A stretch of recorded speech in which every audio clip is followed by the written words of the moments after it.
ጊዜው የመጀመሪያው የሥነ ፍጥረት ቀን ነው። ቦታው ደግሞ ዓለመ መላእክት።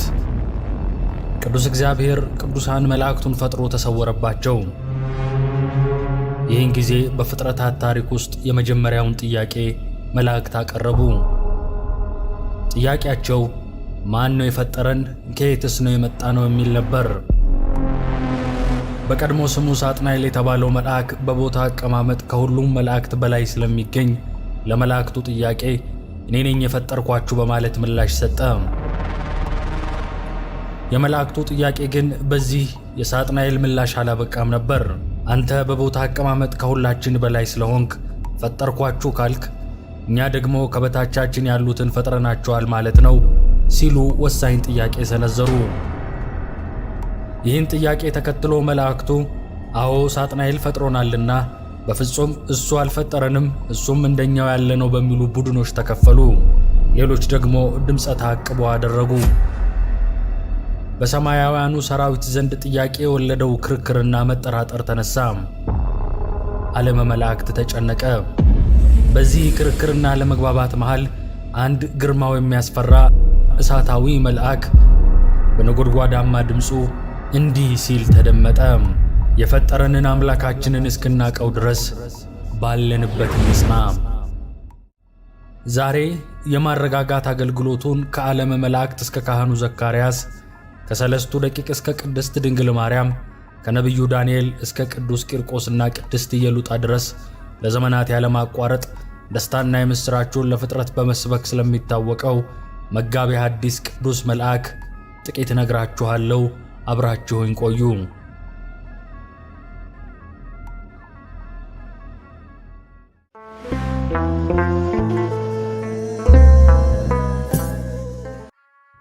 የእግዚአብሔር መልአክ ቅዱስ ገብርኤል የስሙ ትርጓሜ ሰው አምላክ ሆነ፣ አምላክ ሰው ሆነ ማለት ነው።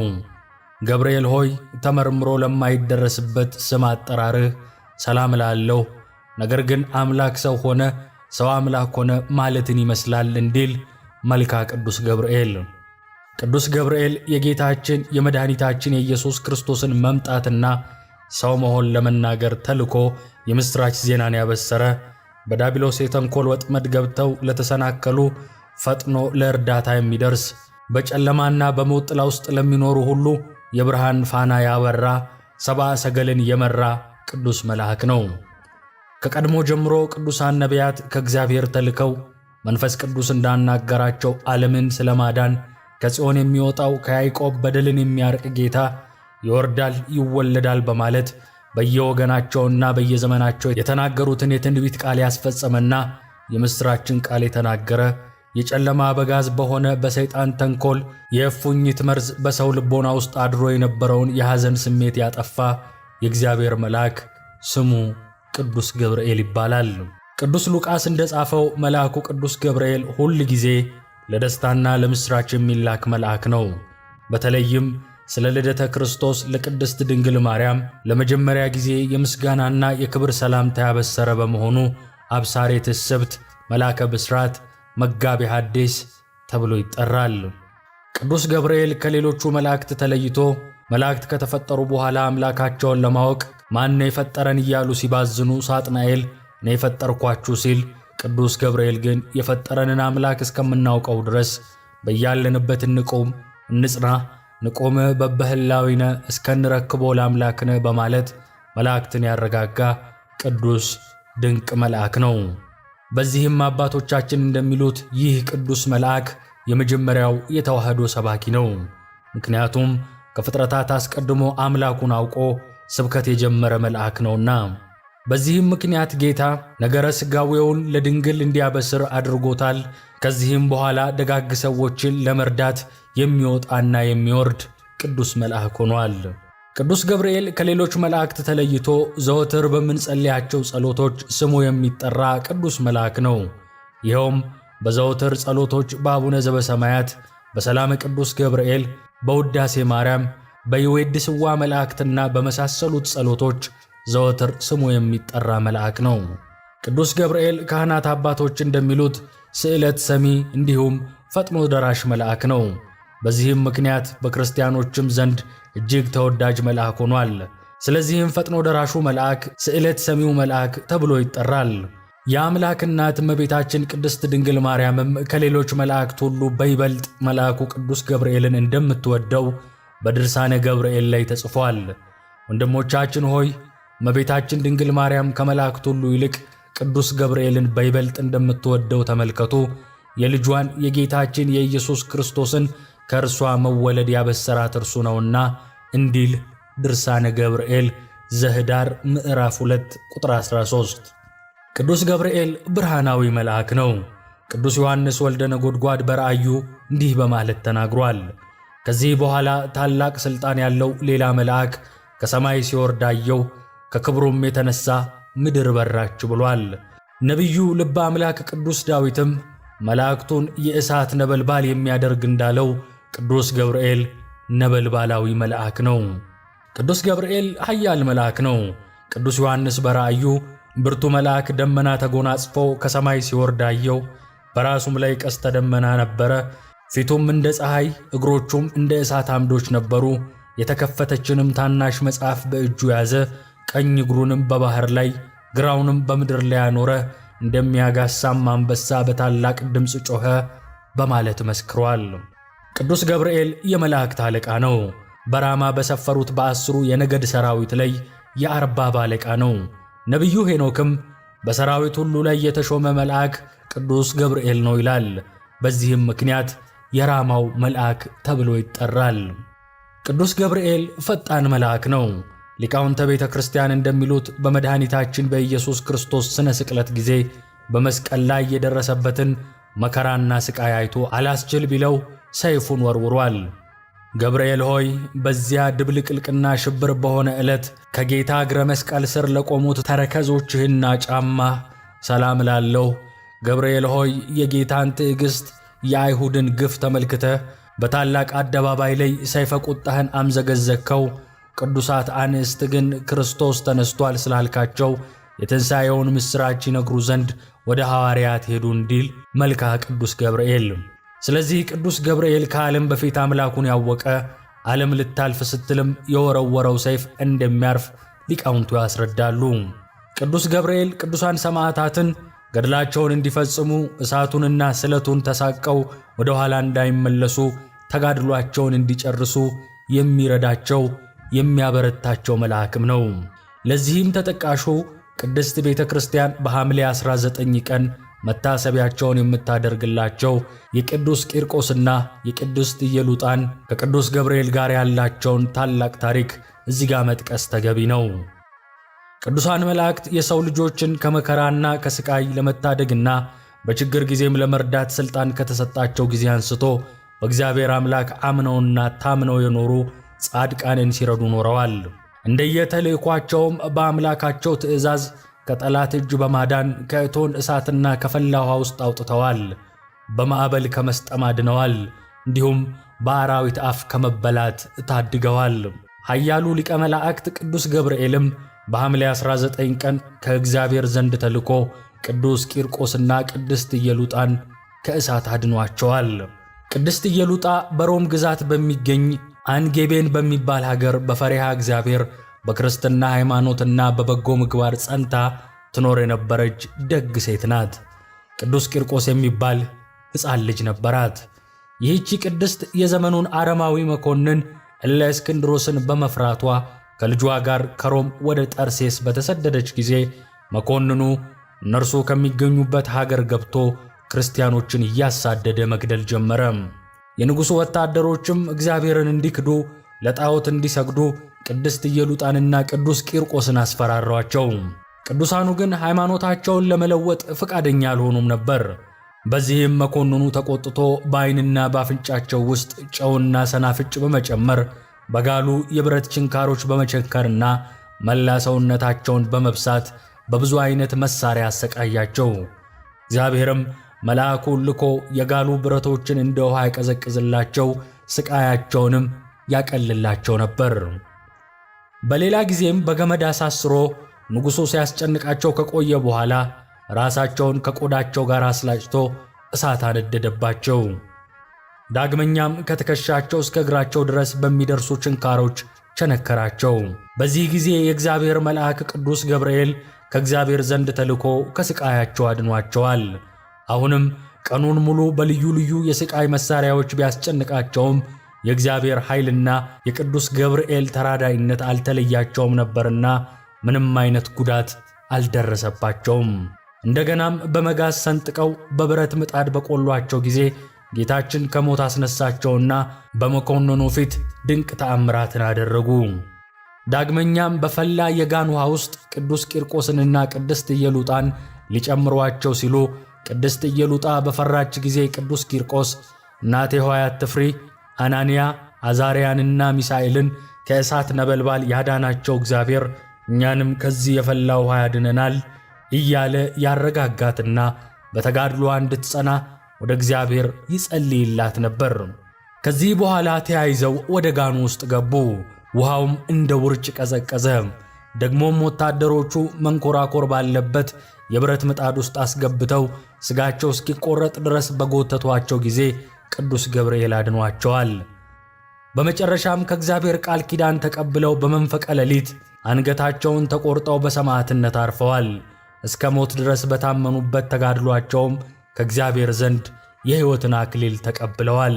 ቅዱስ ቂርቆስና ቅድስት ኢየሉጣ የዚህን ዓለም ጣዕም በመናቅ ሞት ቢሆን ሕይወትም ቢሆን መላእክትም ቢሆኑ ግዛትም ቢሆን ያለውም ቢሆን የሚመጣውም ቢሆን ኃይላትም ቢሆኑ ከፍታም ቢሆን ዝቅታም ቢሆን ልዩ ፍጥረትም ቢሆን በክርስቶስ ኢየሱስ በጌታችን ካለ ከእግዚአብሔር ፍቅር ሊለየን እንዳይችል ተረድቻለሁ በማለት ቅዱስ ጳውሎስ የተናገረውን ቃል በተግባር በማሳየት ለክርስቶስ ፍቅር ሲሉ ራሳቸውን ለመከራና ለሞት አሳልፈው ሰጥተዋል። ቅዱሳኑ ተጋድሏቸውን እስኪፈጽሙ ድረስም ቅዱስ ገብርኤል አልተለያቸውም። በመልአኩም ተራዳይነት ቅድስት ኢየሉጣና ቅዱስ ቂርቆስ ብቻ ሳይሆኑ ብዙ ምዕመናንም ድነዋል። የቅዱስ ገብርኤል ስም በሚጠራባቸውና በሚዘከርበት ገዳማትና አድባራት መልአኩ የሚያደርጋቸው ድንቅ ድንቅ ተአምራት ለዚህ ማስረጃዎች ናቸው። ይህም ቅዱሳን መላእክት በእግዚአብሔር ስም መከራ የሚቀበሉ ምዕመናንን ከሞት እንደሚታደጉና ከልዩ ልዩ ደዌ እንደሚፈውሱ የሚያስረዳ ታሪክ ነው። ሰዎች በሃይማኖታቸው ጸንተው በሕይወት ዘመናቸው መከራ ባጋጠማቸው ጊዜ ሕፃኑ ቅዱስ ቂርቆስ እናቴ ሆይ አትፍሪ እያለ እናቱን በመከራ እንድትጸና እንዳረጋጋትና ለሰማዕትነት እንድትበቃ እንዳደረጋት ሁሉ ዘላለማዊውን የእግዚአብሔርን መንግሥት በአንድነት ለመውረስ እንድንችል በመተዛዘንና በመደጋገፍ የሚገጥመንን መከራ ታግሰን በሃይማኖታችን ጸንተን መኖር ይጠበቅብናል። ቅዱስ ቂርቆስንና ቅድስት ኢየሉጣን የተራዳው የእግዚአብሔር መልአክ ቅዱስ ገብርኤል በአማላጅነቱ እንዲጠብቀን ዘወትር ልንማጸነው ያስፈልጋል። መልአኩ ከፈጣሪው ከእግዚአብሔር በተሰጠው ሥልጣን መሠረት ከሚደርስብን ልዩ ልዩ መከራና ስቃይ ያድነናልና። የቅዱስ ገብርኤልን ታሪክ መተረካችንን የጀመርን እንደሆን ሌላው ስለዚህ ቅዱስ መልአክ የሚነሳው ሁነኛ ታሪክ ቀጥሎ የሚቀርበው ነው። የፋርስ ንጉሥ የነበረው ናቡከደነጾር እግዚአብሔር አምላክ ምድሪቱን ሁሉ ሲያስገዛለት በትዕቢት ተሞልቶ በኃይሌ ያደርጋለሁ፣ በማስተዋል ጥበቤም የአሕዛብን ድንበሮች አርቃለሁ፣ ሀብታቸውንም እዘርፋለሁ፣ የሚቀመጡባቸውንም ከተሞች አናውጣለሁ፣ በእጄም ዓለምን ሁሉ እንደ ወፍ ቤት እሰበስባለሁ፣ እንደ ተተወ እንቁላልም እወስዳቸዋለሁ፣ ከኔም የሚያመልጥ የለም የሚቃወመኝም የለም ብሎ በመታበይ የወርቅ ጣዖት አሰርቶ ዱራ ወይም አዱራን በሚባል ስፍራ ላይ አቆመው። በግዛቱ በልዩ ልዩ የሥልጣን እርከን ላይ ያሉትን ሹማምንትንና ገዢዎችን ሰበሰባቸው። የመለከትና የእምቢልታ የመሰንቆና የክራር የበገናና የዋሽንትን የዘፈንንም ሁሉ ድምፅ በሰማችሁ ጊዜ ወድቃችሁ ንጉሥ ናቡከደነጾር ላቆመው ለወርቁ ምስል ስገዱ፣ ወድቆም ለማይሰግድ በዚያን ጊዜ በሚነድ እሳት እቶን ውስጥ ይጣላል ብሎ አዋጅ አስነገረ። ይህንን አዋጅ የሰሙ የንጉሥ ሹማምንት ሁሉ የመለከቱንና የእምቢልታውን እንዲሁም የዘፈኑን ድምፅ በሰሙ ጊዜ ተደፍተው ለወርቁ ምስል ሰገዱ። በባቢሎን አውራጃዎች ላይ የተሾሙ አዛርያ ወይም ሲድራቅ፣ አናንያ ወይም ሚሳቅ፣ ሚሳኤል ወይም አብድናጎ ግን ንጉሥ ላቆመው ምስል አልሰገዱም። ነገር ሰሪዎች ይህንን ወሬ ለንጉሡ ነገሩት። ንጉሡም እጅግ ተቆጥቶ ወደ እርሱ አስጠራቸው። እርሱ ላቆመው ለወርቅ ምስል ያልሰገዱ እንደሆነ እጅና እግራቸውን ታስረው ወደ እቶኑ እሳት እንደሚጣሉ አስጠነቀቃቸው። ሰለስቱ ደቂቅ ግን ናቡከደነጾር ሆይ በዚህ ነገር እንመስልህ ዘንድ አንፈልግም። ንጉሥ ሆይ እኛ የምናመልከው አምላክ በሰማይ አለ፣ ከሚነደውም ከእሳቱ እቶን ያድነን ዘንድ ይችላል፣ ከእጅህም ያድነናል። ንጉሥ ሆይ ይህም ባይሆን አማልክትህን እንዳናመልክ ላቆምከውም ለወርቁ ምስል እንዳንሰግድለት እወቅ ብለው መለሱለት። የንጉሥ ናቡከደነጾር ቁጣ ከበፊት ይልቅ እጅግ ነደደ። እሳቱንም 7 እጥፍ እንዲያቀጣጥሉትና እነዚህን 3 ብላቴኖች እጅና እግራቸውን አስረው ከነማረገ ልብሳቸው ከእቶን እሳት ውስጥ እንዲጨምሯቸው ትእዛዝ አስተላለፈ።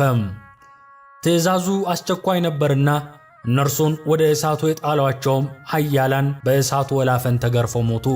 እንዲህ ሲሆን ሳለ ግን ሰለስቱ ደቂቅ ወደ አምላካቸው በፍጹም ልባችን እናምናሃለን፣ እንፈራሃለን፣ አታሳፍረን እንጂ ገጸ ረድኤትህንም እንፈልጋለን እያሉ ይጸልዩ ነበር። እግዚአብሔር አምላክ ጸሎታቸውን ተቀበለ። መልአኩ ቅዱስ ገብርኤልንም ከመጣባቸው መከራ ይታደጋቸው ዘንድ ላከው። ቅዱስ ገብርኤልም እስራታቸውን ፈታ፣ እሳቱን እንደ ውሃ ቀዘቀዘው። ሰለስቱ ደቂቅም መልአኩን ልኮ ከዚህ እቶን እሳት ያዳናቸውን አምላክ የአባቶቻችን አምላክ እግዚአብሔር ይክበር፣ ስምህም ለዘላለም የተመሰገነና የከበረ ነው በማለት አመሰገኑ። ንጉሥ ናቡከደነጾርም ሰለስቱ ደቂቅ እሳቱ አንዳች ጉዳት ሳያደርስባቸው በእሳቱ ውስጥ ሲመላለሱ ከእነርሱ ጋር የሰው መልክ ያለው ነገር ግን አምላክን የሚመስል መልአክ ተመለከተ። መንፈስ ቅዱስ ሊቀ ካህናቱን ቀያፋን ፊቱን ጸፍቶ አፉን ከፍቶ ሕዝቡ ሁሉ ከሚጠፋ አንድ ሰው ስለ ሕዝቡ ይሞት ዘንድ እንዲሻል አታስቡምን ብሎ እንዳናገረው እንዲሁ ናቡከደነጾርንም እነሆ እኔ የተፈቱ በእሳቱም መካከል የሚመላለሱ 4 ሰዎችን በዚያ አያለሁ፣ ምንም የነካቸው የለም፣ የአራተኛውም መልክ የእግዚአብሔርን ልጅ ይመስላል ብሎ እንዲናገር አደረገው። የእግዚአብሔር ልጅን መልክ ያለው በኋላም መልአኩ ብሎ የተናገረለት ቅዱስ ገብርኤልን ነበር። እርሱ ስለመሆኑ ለነቢዩ ዳንኤል በተገለጠበት ግርማ ማረጋገጥ እንችላለን። ናቡከደነጾርም ወደ እሳቱ እቶን በመቅረብ እነዚህ ብላቴኖችን እናንተ የልዑል አምላክ ባሮች ሲድራቅና ሚሳቅ አብድናጎብም ኑ ውጡ ብሎ ተናገራቸው። እነርሱም ከእሳቱ ወጡ። ሹማምንቱና መኳንንቱ፣ አማካሪዎችና የአገር ገዢዎች ሁሉ እሳቱ በእነዚህ ብላቴኖች ላይ አንዳች አቅም እንዳልነበረው ከጠጉራቸውም ቅንጣት አንዱን እንኳን እንዳላቃጠለው ሰናፊያቸውም እንዳልተለወጠ የእሳቱም ሽታ እንዳልደረሰባቸው ተመለከቱ። ንጉሥ ናቡከደነጾርም መልአኩን ልኮ ያዳናቸውን የእነዚህን ቅዱሳንን አምላክ አመሰገነ። በእነርሱ አምላክ ላይም የስድብን ቃል የሚናገር ሰው እንደሚገደልና ቤቱም የጉድፍ መጣያ እንዲሆን አዋጅ አስነገረ። አናንያ፣ አዛርያና ሚሳኤልም በንጉሡና በሹማምንቱ ዘንድ ሞገስ አገኙ፣ በክብርም ከፍ ከፍ አሉ። ስለዚህም ቤተ ክርስቲያን መንጎቿ የእምነትን ፍሬ ከእነዚህ ብላቴኖች ተምረው እግዚአብሔርን በማምለክ እንዲጸኑና የመልአኩን የቅዱስ ገብርኤልን ተራዳይነት እንዲረዱ በታኅሳስ 19 ቀንና በሐምሌ 19 ቀን በዓላትን ሰርታ ትዘክራለች። በታላቅ ድምቀትም ታከብረዋለች። እንደ ቤተ ክርስቲያን አስተምህሮ እምነት በድርጊት ሊታይ የሚገባው ክርስቲያናዊ ተግባር ነው። በክርስቶስ ኢየሱስ አምናለሁ የሚል ሁሉ ካመነበት ጊዜ አንስቶ ክርስቶስን መስሎ ለመኖር ሊተጋና በዚሁም መንገድ ሊመላለስ ይገባዋል። በሰለስቱ ደቂቅም ሆነ በቅዱስ ቂርቆስና በቅድስት ኢየሉጣ የታየው እምነት በአንድ ጀንበር የተገነባ የእምነት ደረጃ ሳይሆን ከልጅነታቸው ጀምሮ በአንድ እግዚአብሔር ታምነው በቅድስና ሕይወት በመመላለስ የመጣ የእምነት ደረጃ ነው። እነዚህ ብላቴኖች በእግዚአብሔር ዘንድ የሚያገኙትን የድል አክሊል ተስፋ አድርገዋልና 49 ክንድ ያህል የነደደውን የእሳት እቶን አላስፈራቸውም። በእግዚአብሔር ላይ ያላቸው ጽኑ እምነት በእሳት ተቃጥለው ለመሞት እንኳን አስጨከናቸው። እንዲህም ሆነው በመገኘታቸው በእምነታቸው እግዚአብሔርን ደስ አሰኙት። ስለዚህም እግዚአብሔር ባለሟሉን ቅዱስ ገብርኤልን በመላክ ከእሳቱ እቶን ታደጋቸው። ይህ ታላቅ የሆነ እምነት ሰዶማውያን ገዢዎች በተነሱባት በአሁኗ ዓለም በእኛ በክርስቲያኖች ላይ ሊታይ የሚገባው እምነት ነው። እነዚህ ገዢዎች ኢኮኖሚያዊ ጡንቻቸውን ታምነው ነፍሳችን በእነርሱ እጅ የተያዘች መስሏቸው በእኛ ላይ ሰይጣናዊ ሕግጋትን ሊጭኑብን ደፋ ቀና ይላሉ። ስለዚህም እኛ ክርስቲያኖች የምድሪቱ ገዢዎች እኛን ለማስፈራራት ሲሉ በእኛ ላይ ያነደዱትን እሳት በመልአኩ በቅዱስ ገብርኤል ተራዳይነት እንዲያጠፋልን በእግዚአብሔር ታምነን በእምነት ልንቃወማቸው ይገባል። እግዚአብሔር አምላክ ከእነዚህ ከክፉ ሰዶማውያን ገዢዎች ጥፋት ምድራችንን ይታደጋት። የመልአኩ ቅዱስ ገብርኤል ምልጃና ጸሎት ይጠብቀን ለዘለዓለሙ አሜን። ሰውነንና በምድር ስንኖር ፈተና ይገጥመናል። አንዳንዱን የፈተና ወጀብ በቀላሉ ስንሻገር፣ ሌላው ግን የሚያልፍ እስከማይመስለን ድረስ አስጨናቂ ይሆናል። ይሄኔ የተዋህዶ ልጆች ነንና በጸሎት መበርታት፣ ለታቦታት መሳል፣ ሱባኤ መያዝ ግድ ይለናል። የቅዱስ እግዚአብሔር ምላሽም ቅርብ ይሆናል። የተሰማልንን ጸሎት፣ የሰመረልንን ስዕለት፣ የተቆጠረልንን ሱባኤ ትርጉሙ ምን እንደሆነ የሚገባን ያሳለፍነውን የጭንቅ ቀን ዞር ብለን ስናስተውለው ነው። ከእያንዳንዱ ስዕለት ጀርባ ብዙ አስተማሪ የጭንቅ ቀናት አልፈዋል። እርሶስ ለየትኛው ታቦት ተሳሉ? የትኛውን ቅዱስ በጸሎት ተማጸኑ? እነዚያን የጭንቅ ቀናት እንዴት ባለ ተአምር አለፉ? የተዋለሎትን ውለታ፣ የተደረገሎትን ምሕረት ይመስክሩ። ለእኔ የደረሰ ለእናንተም ይድረስ ይበሉ።